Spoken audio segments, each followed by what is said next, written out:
आरती होला कपूर वाला धुआं उड़े असमनवा हो।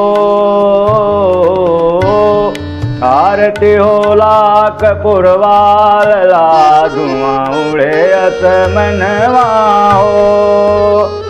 पहले आरत मिर्जापुर में होला, पहले आरत मिर्जापुर में होला। माई बिंदवासिनी समनवाला धुआं उड़े असमनवा हो।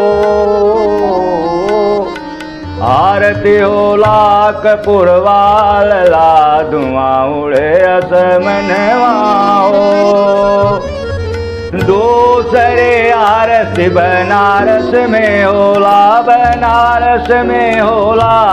गंगा तीरे होला बाबा विश्वनाथ के समनवाला धुआं उड़े असमनवा हो।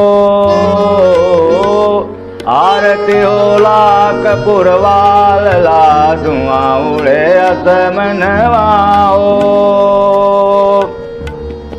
तीसरी आरती अयोध्या में होला, अयोध्या में होला।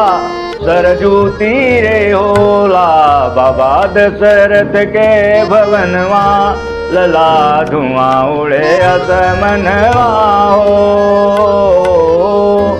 आरती होला कपूर वाला धुआं उड़े असमनवा हो। चौथे आरती कैथी जी में होला, कैथी में होला।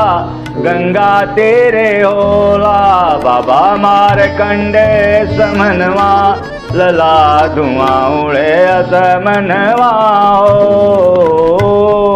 बाबा मारकंडे समनवा लला धुआं उड़े असमनवा हो। आरती होला कपूर वाला धुआं उड़े असमनवा हो। आरती वृंदावन में होला, वृंदावन में होला। जमुना तीरे होला बाबा नंद भाव, बाबा नंद जी के भवन वाला धुआं उड़े असमनवा।